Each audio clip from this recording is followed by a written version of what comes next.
नमस्कार साथियों, आशा करता हूँ आप घर पे अच्छे होंगे। आज मैं आपके सामने एक नया विषय लेकर उपस्थित हुआ हूँ।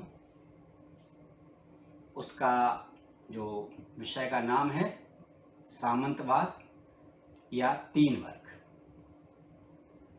सामंतवाद व्यवस्था के बारे में यदि दोस्तों बात करेंगे हम, तो सामंतवाद व्यवस्था बहुत ही पुरातन है। इसके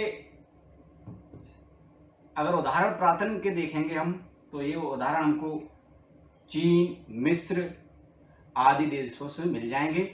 लेकिन अगर हम यूरोप के संदर्भ में बात करें, तो 5वीं शताब्दी से लेकर 15वीं शताब्दी का जो काल है, उसे सामंतवाद युग के नाम से जाना जाता है। सामंतवादी व्यवस्था यूरोप के विभिन्न देशों में थोड़े बहुत परिवर्तनों के साथ देखी जा सकती है। ये व्यवस्था ने रोमन साम्राज्य के पतन के पश्चात यूरोप में एक राजनीतिक एकता स्थापित करने का प्रयास किया और बहुत हद तक ये सफल रहा। तो आइए हम चर्चा करते हैं सामंतवाद का अर्थ क्या है, विशेषताएं क्या हैं, वे कौन से कारण रहे जिनसे सामंतवाद का उदय हुआ, सामंतवाद का सामाजिक वर्ग क्या था या सामाजिक विभाजन कह लो, सामंतवाद का फिर पतन क्यों हुआ। इन सारे विषयों का हम अपने इस वीडियो के माध्यम से अध्ययन करेंगे। बच्चों से वही पुनः अनुरोध कि पेन और कॉपी लेकर बैठें और जो उनको अच्छा इसमें लगे उसको वो नोट कर लें। ये जो वीडियो है, जो सामंतवाद के लिए जो मैंने बनाया, ये मैं इसलिए इस विषय को और चुना है मैंने कि इसके बाद मैं अगली जो श्रृंखला लेके आऊँगा उसमें फ्रांसीसी क्रांति भी है, और वो हम फ्रांसीसी क्रांति को तभी समझ पाएंगे जब हम सामंतवाद को और इससे पहले रोमन साम्राज्य के विघटन को समझेंगे। तो दोस्तों, सामंतवाद जो शब्द है वो फ्यूडलिज्म शब्द से बना है, और जो फ्यूडलिज्म जो शब्द है वो फ्यूड से बना है, और फ्यूड एक जर्मन शब्द है जिसका अर्थ होता है भूमि का टुकड़ा। सामंतवाद व्यवस्था का जो मुख्य अर्थ कह लें या आशय कह लें, सामंतवाद से क्या आशय है, तो सामंतवाद व्यवस्था एक ऐसी व्यवस्था थी जिसमें स्थानीय स्तर के अधिकारी राजा की भांति समस्त सुविधाओं का उपयोग करते थे। राजा को बदले में सैनिक सेवा उपलब्ध कराते थे, और जो उनको जागीर दी जाती थी उसका टैक्स उनको देते थे। या यूं कहें, सामंतवाद व्यवस्था एक ऐसी व्यवस्था थी जिसमें सामंत शक्ति द्वारा स्थानीय जो उनके अधीन जनता होती थी उसको वो सुरक्षा प्रदान करते थे, और जनता बदले में उनको अधीनता उनकी स्वीकार करते थे। इस तरह से एक सामंतवादी व्यवस्था का एक जो सिस्टम यूरोप के अंदर, खास करके जर्मन, इटली, इंग्लैंड, इनमें फ्रांस, इसमें तैयार हुआ। और ये कहना कोई अतिशयोक्ति नहीं होगी दोस्तों कि जिस प्रकार से यूरोप में चर्च ने एक धार्मिक एकता स्थापित की, उसी प्रकार से अगर हम सामंतवाद के लिए बात करें तो सामंतवाद ने भी यूरोप में सामाजिक एकता स्थापित की। सामंती जो व्यवस्था थी, ये व्यवस्था रोमन साम्राज्य के पतन के पश्चात जो आने वाले जो जागीरदार थे, अभिजात वर्ग के, जो कुलीन वर्ग के जो लोग थे, वो अपने अपने क्षेत्रों में आए और उन क्षेत्रों में आकर बस गए, और वहां उन्होंने धीरे धीरे अपनी जागीरों को क्या कहते हैं, पुनर्जीवित किया, और धीरे धीरे अपनी शक्ति को बढ़ाया, और राजा के द्वारा उनको अधिकार दिए गए और इन्हीं अधिकारों से वो धीरे धीरे अपने को बहुत अधिक ताकतवर बनाते चले गए और एक समय ऐसा आया जब ये कभी कभी राजाओं से भी ताकतवर निकल जाते थे।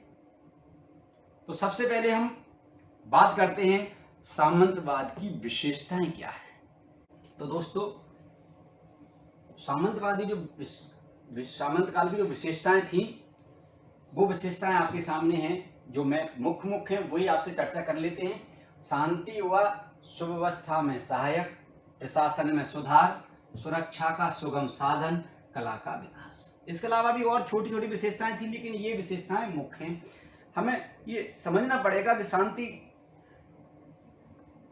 व सुव्यवस्था में सहायक और ये जो सभी जो विशेषताएं, मतलब ये कहीं ना कहीं सामंतवाद ने वो सारी आवश्यकताओं की या जन आकांक्षाओं की पूर्ति की जो रोमन साम्राज्य के विशाल होने के कारण उनको प्राप्त नहीं हो पा रही थी। क्योंकि रोमन साम्राज्य, आपने भी पढ़ा, विश्व का सबसे विशाल साम्राज्यों में से एक साम्राज्य था। जनता का से उनका अधिकारियों का सीधा संवाद नहीं हो पाता था, या बड़े साम्राज्य होने के कारण उनकी सुरक्षा का क्या कहते हैं पूरा उनको ख्याल नहीं रख पाते थे। इसलिए क्या कहते हैं रोमन सम्राट ने जागीरें प्रदान की और उन जागीरों से जो क्या कहते हैं जिनको सामंत कहा गया, वे अपने क्षेत्र विशेष का क्या कहते हैं ख्याल रखते थे और जनता का पूरा सुरक्षा का साधन मुहैया कराते थे। उनकी सुरक्षा में पूर्ण रूप से, चूंकि उनके पास एक निश्चित जागीर रहती थी, उसमें वो रहते थे, उसके चारों ओर अपने क्षेत्र में जनता की सुरक्षा का बाह्य आक्रमण हो या किसी प्रकार का कोई क्या कहते हैं विद्रोह हो, इस प्रकार से वो उनकी पूरी सुरक्षा का और ध्यान रखते थे। और जब सुरक्षा का ध्यान रखेंगे तो स्वाभाविक बात है कि सुरक्षा का जब ध्यान रखा जाएगा तो सुरक्षा का ध्यान के साथ साथ क्या कहते हैं सुगम साधन भी हुए। उन्होंने वहां पर अपनी रोडें भी बनाई, आवागमन भी बहुत सरल हुआ। इसलिए आगे चलकर जब आप साम्राज्यवाद के पतन के कारण पढ़ेंगे तो उसमें सुगम साधन भी उनके लिए यातायात के जो सुगम साधन है वो भी एक महत्वपूर्ण सिद्ध हुए उनके लिए। दूसरा, ये दो जो पॉइंट है, शांति और सुव्यवस्था में सहायक और सुरक्षा का सुगम साधन, ये एक दूसरे से लगभग मिलते जुलते हैं। जब सुरक्षा का साधन होगा तो स्वाभाविक बात है शांति रहेगी, शांति और सुव्यवस्था कायम रहेगी जागीर में। फिर प्रशासन में भी सुधार बहुत आसानी से किए जा सकते थे, क्योंकि वही बात, छोटी जागीर एक निश्चित क्षेत्र में वो क्या कहते हैं प्रशासन देखते थे, तो कोई भी जनता की क्या कहते हैं समस्या होती थी उसको वो बहुत आसानी से शीघ्र सुन सकते थे और उसका शीघ्रता से निराकरण हो सकता था।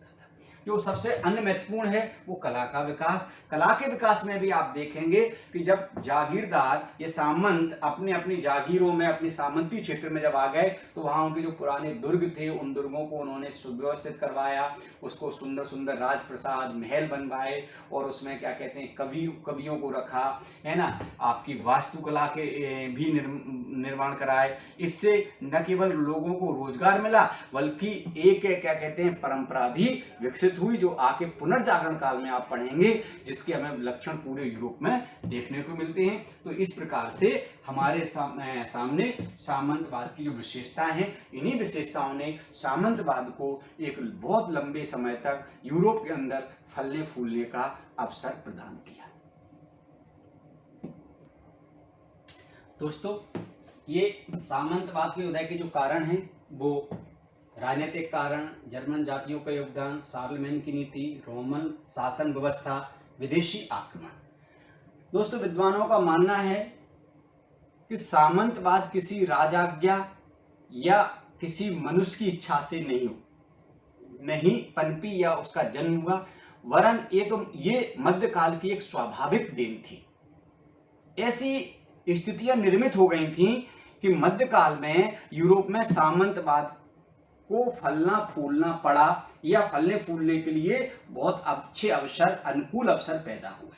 उसके लिए सबसे बड़ा कारण है वो राजनीतिक कारण सबसे बड़ा उभर के आया। क्या हुआ दोस्तों कि रोमन साम्राज्य बहुत बड़ा विशाल साम्राज्य था।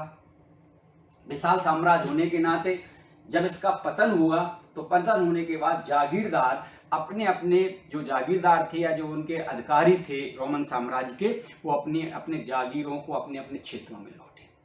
और लौटने के बाद उन्होंने अपनी स्थिति को मजबूत करने के लिए रात में धावा बोलना शुरू कर दिया। स्थितियां ये भी निर्मित होने लगी कि एक जागीरदार दूसरे जागीरदार पर भी आक्रमण करने लगा। छोटा जागीरदार बड़ा जागीरदार से त्रस्त हो गया। ऐसी स्थिति में क्या हुआ, ऐसी स्थिति में वहां के जो किसान थे, किसानों ने अपनी भूमि सामंतों को सौंप दी और सामंतों ने एक समझौता उनके किसानों के साथ किया, आश्वासन दिया कि अब वो आपकी भूमि, आपकी फसलों को नुकसान नहीं पहुंचाएंगे, आपकी कृषि को नुकसान नहीं पहुंचाएंगे, जब तक आप उनको टैक्स देते रहेंगे वो उनकी जागीर में किसी भी किसान को कोई भी क्या कहते हैं परिस्थिति ऐसी पैदा नहीं करेंगे जो उनको संकट या क्या कहते हैं आर्थिक रूप से या परेशानी का सामना उनको करना पड़े। दूसरा, जर्मन जातियों का योगदान।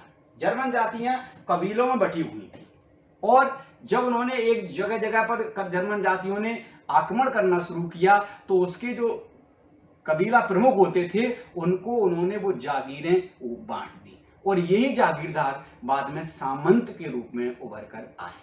तीसरा जो कारण है दोस्तों, शार्लमेन की नीति। 8वीं शताब्दी में जब रोमन साम्राज्य का पतन होने लगा तो रोमन साम्राज्य का सेनापति पेपिन था, उसके 2 लड़के थे, कोर्लोमेन और शार्लमेन। उसने अपने साम्राज्य को 2 भागों में विभाजित कर दिया, लेकिन कुछ समय पश्चात कोर्लोमेन की मृत्यु हो गई। अतः कोर्लोमेन के साम्राज्य पर शार्लमेन ने अधिकार करते हुए अपने क्या कहते हैं जो चहेते अधिकारी थे उनको वो जागीरें बांट दी। वो वही जो बांटी हुई जागीरें कि जो क्या कहते हैं जागीरदार थे वो धीरे धीरे अपनी शक्ति को ताकतवर बनाते गए और बाद में वो सामंती व्यवस्था को जन्म देने में सहायक हुए। जो अगला कारण है रोमन साम्राज्य की शासन व्यवस्था। चूंकि ये भी एक सामंतवाद के जन्म के लिए बहुत उत्तरदायी है। रोमन साम्राज्य पूरे पश्चिमी यूरोप पर फैला हुआ था, अतः इतने बड़े साम्राज्य को किसी एक राजा के बस में नहीं था दोस्तों कि वो राजा इतने बड़े विशाल साम्राज्य को क्या कहते हैं बिगर किसी व्यवस्था के संचालित कर सके। अतः उन्होंने जागीर बांटना शुरू किया प्रशासकीय सुविधा की दृष्टि से। यही प्रशासकीय सुविधाओं का लाभ उठाते हुए ये जब रोमन साम्राज्य का विघटन हुआ, जब निर्बल उत्तराधिकारी आए तो इन्होंने धीरे धीरे जागीरदारों ने अपनी शक्ति को धीरे धीरे क्या कहते हैं ताकतवर बनाई अपने आप को और उन्होंने वहां क्षेत्र के एक तरीके से अपने आप को राजा की तरह वो क्या कहते हैं ट्रीट करने लगे, राजा की तरह कार्य करने लगे। अगला है लास्ट है जो विदेशी आक्रमण।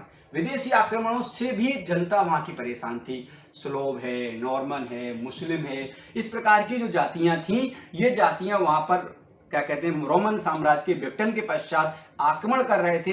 अतः किसान, वहां की जनता प्रजा किसी एक ऐसे सरदार की ओर देखने लगी जो उनकी सुरक्षा कर सके और जो विघटन के पश्चात जो जागीरदार गांव में लौटे थे उन सरदारों ने वहां पर सुरक्षा देने का बीड़ा उठाया, सुरक्षा देने लगे। अतः वहां के किसानों का उन पर विश्वास बढ़ा और इसी विश्वास ने सामंती व्यवस्था को पनपने में बहुत महत्वपूर्ण भूमिका अदा की। इस तरह से आपने ये सामंतीवाद व्यवस्था के उदय के जो कारण थे वो उदय के कारण देखे।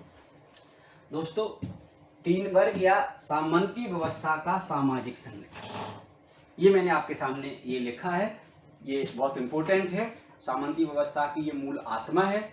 ये सामंती व्यवस्था को 3 भागों में 3 वर्गों में विभाजित किया गया। पहला जो वर्ग था वो पादरी था, यानी ये चर्च। यूरोप में 3री-4थी शताब्दी में ही ईसाई धर्म को राजकीय धर्म की घोषणा मानने की घोषणा कर दी गई थी। उसी समय से ही यूरोप में धीरे धीरे एक पादरी वर्ग जो चर्च का प्रभाव पूरे यूरोप में बढ़ गया। उस पर जब हम विस्तृत पढ़ेंगे तब उस पर हम चर्चा करेंगे। दूसरा वर्ग अभिजात वर्ग या कुलीन वर्ग था और तीसरा वर्ग कृषक वर्ग था। इसका भी हम अभी वर्गीकरण पढ़ेंगे। दोस्तों एक विद्वान हुए हैं बिंगेल के आवेश हिल्डेगार्ड महोदय हुए हैं। उन्होंने एक व्याख्या की है, कौन चरवाहा सभी पशुओं को अपने तबेले में रखता है। वो गाय, भेड़, बकरी, पशुओं में अंतर करता है। इसी प्रकार से ईश्वर भी अपने स्वर्ग में भी अंतर करते हैं और पृथ्वी पर रहने वालों में अंतर करते हैं। हाँ, वो प्यार सबको देते हैं। इसी प्रकार से अगर हम उनको अंतर नहीं करेंगे तो वो जीवन को तबाह कर देंगे, ऐसा इन महोदय का कहना है। अगर देखें, हम अगर तुलनात्मक अध्ययन करें, यहाँ छात्रों को तुलनात्मक अध्ययन भी करना पड़ेगा। भारत में भी अगर आप ऋग्वेद में पढ़ेंगे तो ऋग्वेद में भी पुरुष सूक्त में 10वें मंडल में कहा गया है कि एक परम पिता परमात्मा के शरीर से 4 वर्णों का जन्म हुआ है। इसी प्रकार से यहां 3 वर्ग बताए गए, वहां वर्ण की संख्या दी गई, यहां वर्ग की संख्या दी गई। जो भारत का मूल्यांकन नकारात्मक तरीके से करते हैं कि भारत में उनको जो बुराइयां दिखती हैं, वो अगर आप देखेंगे तो विश्व की सबसे सभ्रांत सभ्यता जिसको लोग कहते हैं, यूरोप के लोग आए, उन्होंने इतने विश्व पे शासन किया। बुराइयां सब समाज में हो सकती हैं, लेकिन बुराइयां समाज में एकदम नहीं जन्मती, जन्म लेती। वो धीरे धीरे इसका भी जो जन्म हुआ उस समय एक व्यवस्था के लिए जन्म हुआ था। भारत में भी इसी प्रकार से जो वर्ण व्यवस्था थी, वो वर्ण व्यवस्था बाद में जाति के रूप में बदली। पहले वर्ण व्यवस्था थी, यानी जो जिस कर्म को करेगा वही व्यक्ति उस वर्ण का कहलाएगा। इसी प्रकार से यहां कह रहे हैं कि कुछ लोग लड़ते अच्छा हैं, कुछ लोग धार्मिक अनुष्ठान करते हैं और कुछ लोग अन्य कार्य करते हैं। अन्य कार्य में उन्होंने यहाँ कृषक वर्ग को शामिल कर लिया। ये 3 वर्ग या सामंतीय व्यवस्था का सामाजिक संगठन है। तो इसमें हम सबसे पहले जो सामाजिक संगठन पढ़ेंगे वो पढ़ेंगे अभिजात वर्ग का या कुलीन वर्ग का। दोस्तों, ये अभिजात वर्ग का वर्गीकरण आपके सामने है। अभिजात वर्ग इस प्रकार से विभाजित था।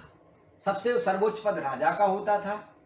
राजा अपनी सुविधा के लिए अपनी जागीरों को लॉर्ड में या अर्ल में या ड्यूक, ये एक ही नाम है, इनमें बांट देता था। लॉर्ड, अर्ल या ड्यूक अपनी जागीरों को बैरन में बांट देता था। बैरन नाइट्स में, और नाइट्स के बाद जो आता था वो कृषक वर्ग आता था। ये अभिजात या कुलीन वर्ग की व्यवस्था थी दोस्तों। राजा सर्वोच्च होता था, सर्वोच्च पद राजा का होता था। राजा अपनी प्रशासन की सुविधा की दृष्टि से अपनी जागीरों को लॉर्डों में बांट देता था। लॉर्ड का जो शाब्दिक अगर अर्थ देखा जाए, भाषा में शब्द में अगर हम लॉर्ड की व्याख्या करें तो लॉर्ड का अर्थ होता है रोटी देने वाला, या यूं कहें बड़ा सामंत। लॉर्ड भी राजा की तरह ही शान और शौकत में रहते थे। अपना उनका निवास स्थान था, बाद में बताएंगे उसको मैनर व्यवस्था जो कहा गया। उसके बाद लॉर्ड अपनी सुविधा की दृष्टि से अपनी जागीरों को बैरन यानी छोटे सामंतों में बांट देता था।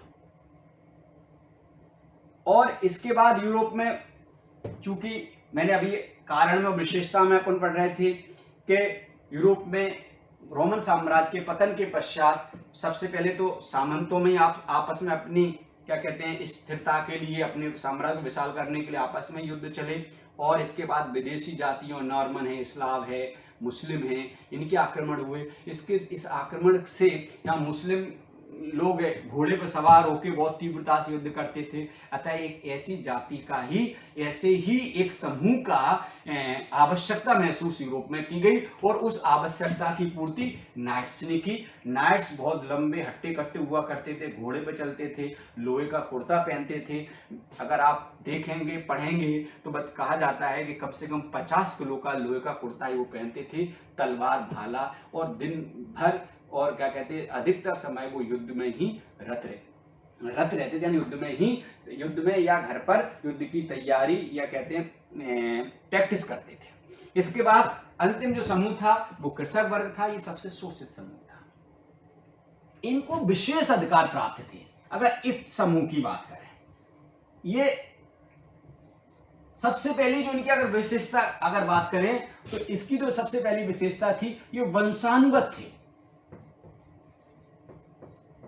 राजा की तरह ये भी क्या कहते हैं, राजा की तरह ये भी, इनके भी अपने न्यायालय होते थे। ये वंशानुगत तो थे ही, वंशानुगत का समझ रहे, पिता के बाद पुत्र को उसकी जागीर प्राप्त हो जाना।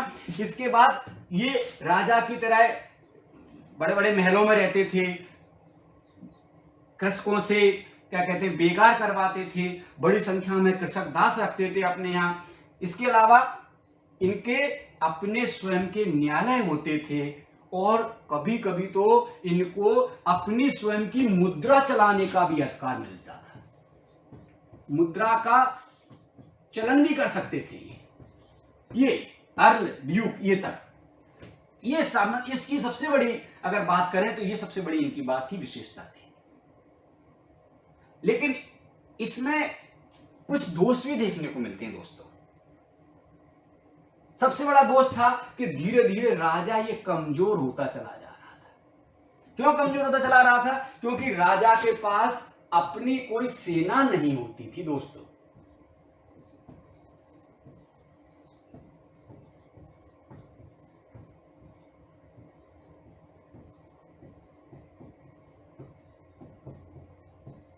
राजा इन जागीरदारों की सेनाओं पर निर्भर रहता था। जब राजा बहुत ताकतवर होता था, योग्य होता था, तब तो ये जागीरदार उसके दबाव में रहते थे। यदि कोई राजा निर्बल होता था तो ये जागीरदार राजा की बात भी नहीं मानते थे, क्योंकि शक्ति का स्रोत तो सेना होती है और सेना राजा के पास होती नहीं थी। दूसरा एक और इसमें दोष कह लो या इसकी विशेषता कह लो इस अभिजात वर्गीय क्या कहते हैं वर्गीकरण की संगठन की, कि राजा का संपर्क केवल अर्ल से होता था। राजा का संपर्क केवल अर्ल से होता है। राजा केवल जागीर किसको दे रहा है? अर्ल को। अर्ल जागीर किसको दे रहा है? बैरन को। यानी राजा का संपर्क बैरन से नहीं था। अर्ल केवल लॉर्ड या अर्ल केवल राजा के प्रति उत्तरदायी होता था। अगर बैरन राजा के प्रति उत्तरदायी कहें तो वो नहीं होता था, क्योंकि उसको जागीर राजा से प्राप्त नहीं हुई है, उसको जागीर लॉर्ड से प्राप्त हुई है। इसी प्रकार बैरन किसको रखते थे? नाइट्स को रखते थे। यानी नाइट्स लॉर्ड के प्रति उत्तरदायी नहीं होता था। आवश्यकता पड़ने पर बैरन नाइट्स को बुलाता था युद्ध करने के लिए। यानी राजा डायरेक्ट बुलाए, सीधा बुलाए, लॉर्ड सीधा बुलाए तो वो नहीं बुला सकता था, क्योंकि वो जागीर राजा को लॉर्ड से बैरन को, बैरन से नाइट्स को मिली हुई थी। यानी सीधा संपर्क राजा से नहीं था। और इसी प्रकार से नाइट्स के बाद ये अंतिम जो वर्ग था वो कृषक वर्ग था। अभी मैं वर्गीकरण पढ़ाऊंगा तो आप देखेंगे इस वर्ग का ही संपूर्ण उत्तरदायित्व आर्थिक गतिविधियों पर था। यही शोषण का वर्ग मुख्य केंद्र था। इस वर्ग से के ऊपर इन सभी को विशेषाधिकार प्राप्त थे। ये टैक्स नहीं देते थे। इनकी अपनी स्वयं की भी भूमि होती थी और इनके जागीर के अंदर जो भूमि प्रदान करते थे उस पर भी इन कृषक वर्ग का अधिकार नहीं माना जाता था। इस पर भी बैरन का, नाइट्स का, लॉर्ड का अधिकार होता था। ये व्यवस्था ने ही आगे चलकर आप पढ़ेंगे कि सामंतीय व्यवस्था का पतन में बहुत बड़ा योगदान दिया। ये लॉर्ड बैरन इतने ताकतवर हो जाते थे कि ये राजा तक को कभी कभी नहीं गिनते थे जो निर्बल राजा होता था, और इनमें आपस में ही बहुत युद्ध चलते थे। पतन काल में आगे पढ़ाऊंगा। क्या कहते हैं इंग्लैंड में विश्व प्रसिद्ध है क्या कहते हैं गुलाब युद्ध। दो सामंतों का आपस में युद्ध इसी व्यवस्था के अंतर्गत हुआ था। तो ये अभिजात वर्ग का वर्गीकरण था। दोस्तों ये पादरी वर्ग का वर्गीकरण आपके सामने है। सबसे उच्च पद पर पोप बैठते थे। पोप के बाद आर्क बिशप होते थे। आर्क बिशप के बाद बिशप, एबट, मंक और नन। ये एक पादरी वर्ग का वर्गीकरण था। पोप क्या कहते हैं रोम में बैठते थे। संपूर्ण ईसाई जगत का वो धर्माधिकारी होता था। इतना ताकतवर होता था कि वो राजा यदि उसकी बात नहीं मानते थे तो वो राजा को भी धर्मच्युत कर देता था, धर्म से अलग कर देता था, और फिर उसकी जनता बात राजा की नहीं मानती थी। कई उदाहरण ऐसे हैं कि राजा क्या कहते हैं पोप के सामने नतमस्तक हुआ। पोप के बाद जो सबसे बड़ा पद होता था वो आर्क बिशप पद होता था। सबसे बड़ा आर्क बिशप को हम क्या कहते हैं महाधर्माधिकारी कह सकते हैं। ये महाधर्माधिकारी था, बिशप धर्माधिकारी था, एबट मठाधीश होते थे, मठ अध्यक्ष होते थे, और मांक या नन ये होते थे। ये गांव-गांव घूमकर ईसाई धर्म का प्रचार प्रसार करते थे। बौद्धिक रूप से लोगों को आकर्षित करने का काम ये करते थे, मोह करते थे। मैंने आपको अभी पहले बताया था कि 324-25 ईस्वी में कॉन्स्टेंटाइन महान ने एक राज आज्ञा के द्वारा ईसाई धर्म को क्या कहते हैं राजधर्म घोषित कर दिया, और इसी राजधर्म घोषित करने के बाद धीरे धीरे राजाओं द्वारा इनको बहुत बड़ी मात्रा में जागीरें प्राप्त होने लगी। जागीर इनकी आय का एक प्रमुख स्रोत था। इसके बाद ये क्या कहते हैं बहुत सारे संस्कार कराते थे, उस संस्कार से भी इनको आय प्राप्त होती थी। इसके अलावा ये क्या कहते हैं एक पत्र बेचते थे। उस पत्र में जो अगर हम कहें कि क्या कहते हैं एक के उसमें अगर आप कोई गलती करते हैं तो उस गलती को अगर आप पत्र खरीद लेते, कोई पाप करते हैं, पाप संकट मोचन पत्र जिसको बोलते थे, वो भी इनके आय का एक बहुत बड़ा साधन होता था। एक तीर्थ नामक एक दशमांश यानी एक वर्ष में आपकी कुल आय का 10वां हिस्सा भी वो प्राप्त कर सकते थे। इस तरह से अभिजात वर्ग की तरह पादरी वर्ग को भी एक विशेषाधिकार प्राप्त था। तो दो वर्ग, पादरी वर्ग और अभिजात यानी कुलीन वर्ग, ये विशेषाधिकार प्राप्त थे। इनकी अपनी खुद की निजी संपत्तियां तो होती थी, उससे तो आय हो ही रही है इनको। इसके अलावा वो कृषक वर्ग पर टैक्स लगा सकता है। तो आप सोचिए कितना शोषण का केंद्र बिंदु ये कृषक वर्ग रहा होगा। बस आगे अब तीसरी वर्ग की बात करें तो यूरोप में मैंने कहा कि थोड़ा अलग अलग भिन्न भिन्न रूप हमको देखने को मिलते हैं। कहीं कहीं आप देखेंगे तो यहाँ 3 वर्ग होता था, एक स्वतंत्र कृषक, एक कृषिदास और एक केवल दास। पहले अगर मूल रूप से देखा जाए तो 2 वर्ग कह सकते हैं, कृषक वर्ग और कृषिदास। कृषक वर्ग वो वर्ग होता था वो एक सामंत से सीधा जमीन प्राप्त करता था, और सामंत से जमीन प्राप्त करने के बाद वो क्या कहते हैं टैक्स देता था, और टैक्स के बदले में वो जमीन करता रहता था। अगर हम इसको तीसरा वर्गीकरण देखें, जैसा कि कहीं कहीं देखने को मिला, यूरोप के किसी किसी देश में देखने को मिला कि वो कृषिदास को उन्होंने एक सेकंड बना दिया, एक वर्गीकरण जब किया।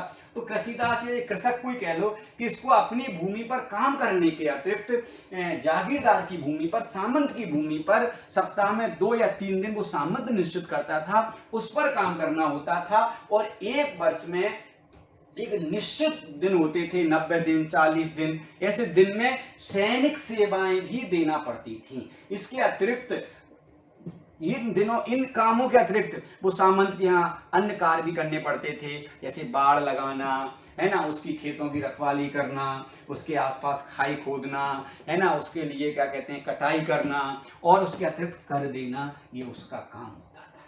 उनकी महिलाओं को भी सामंत के यहाँ जाकर काम करना पड़ता था, बच्चों को भी काम करना पड़ता था। यही प्रथा बेगार प्रथा कहलाती थी, यानी सप्ताह में 2 या 3 दिन जो काम करते थे, उस काम के बदले में इस वर्ग को अतिरिक्त क्या कहते हैं कोई भी राशि चुकाई नहीं जाती थी। ये काम अपने सामंत के यहाँ इनको करना पड़ता था, क्योंकि सामंत इनको कृषि दे रहा है। जो कृषिदास के बारे में इसको सर्व कहा गया, ये टू सर्व से बना इंग्लिश शब्द से। ये केवल जन्म ही इनका वहां जागीरदार के यही होता था, दास के रूप में होता था। इसकी अपनी कोई भी स्वतंत्रता नहीं थी, जागीरदार की इच्छा पर निर्भर करता था। जागीरदार के यहाँ काम करना पड़ता था, बदले में जागीरदार इनको कुछ पैसे मिलते थे। उसके अतिरिक्त अन्य काम जैसे अन्य बाधाएं भी इनके लिए भी थी कि जागीरदार के क्या कहते हैं उसमें टोस्ट सेकने पड़ेंगे, जागीरदार के लिए शराब बनाना पड़ेगी, इस और जागीरदार के पात्रों में अपनी शराब बनाना पड़ेगी, है ना। ये जो सारी व्यवस्थाएं इनको देखना पड़ती थी। शादी जागीरदार की इच्छा पर होती थी। अगर किसी दूसरे सामंत के कृषिदास के से ये शादी करना चाहें तो उसके बदले में या तो सामंत की इच्छा पर कर सकते हैं, या टैक्स देकर सामंत के कहने पर भारी रकम चुकाने के बाद वो शादी कर सकते हैं। क्योंकि ऐसा करने से उनका अगर दूसरे सामंत की लड़की जाएगी तो ये उस सामंत का काम करने वाला एक कम हो जाएगा ना, तो उस कम होने वाला उससे ये राशि वसूलते थे, या सामंत स्वेच्छा से भी हाँ कर देते थे। कभी कभी बहुत अच्छा कोई कृषिदास काम करता था, सामंत बहुत ही क्या कहते हैं नम्र है, लिबरल है, तो कभी कभी उसको कृषि दास से मुक्ति भी वो कर देता था। ये सामंती व्यवस्था के तीसरे वर्ग का वर्गीकरण है। लेकिन दोस्तों धीरे धीरे जब कृषि में तेजी से विकास हुआ, कृषि दासों ने, कृषकों ने बहुत तेजी से क्या कहते हैं मेहनत की, नया आविष्कार होने लगे। पहले लकड़ी के हल होते थे, अब लोहे के फाल से और गहरी जुताई होने लगी। खेतों की वनों को काटकर खेत बढ़ाए गए। तो जब बहुत तेजी से बम्पर उत्पादन होने लगा तो क्या कहते हैं धीरे धीरे एक नए क्या कहते हैं लोगों की सोच हुई, डंपिंग होने लगी। डंपिंग होने के लिए माल बेचने की व्यवस्थाएं शुरू हो गई। लोगों को अच्छा भोजन मिलने लगा तो उनका जीवन प्रत्याशा बढ़ गई और इससे लोग शहरों की ओर एक नए नगरों का यूरोप में हमें एक उदय देखने को मिलता है। उस उदय से क्या कहते हैं वहां पर खेती के बाद वहाँ औद्योगिक केंद्र स्थापित होने लगे और औद्योगिक केंद्र से एक नए वर्ग का, वणिक वर्ग का एक जन्म हुआ, जिससे सामंती व्यवस्था के ढांचे को बहुत क्या कहते हैं क्षति पहुंची।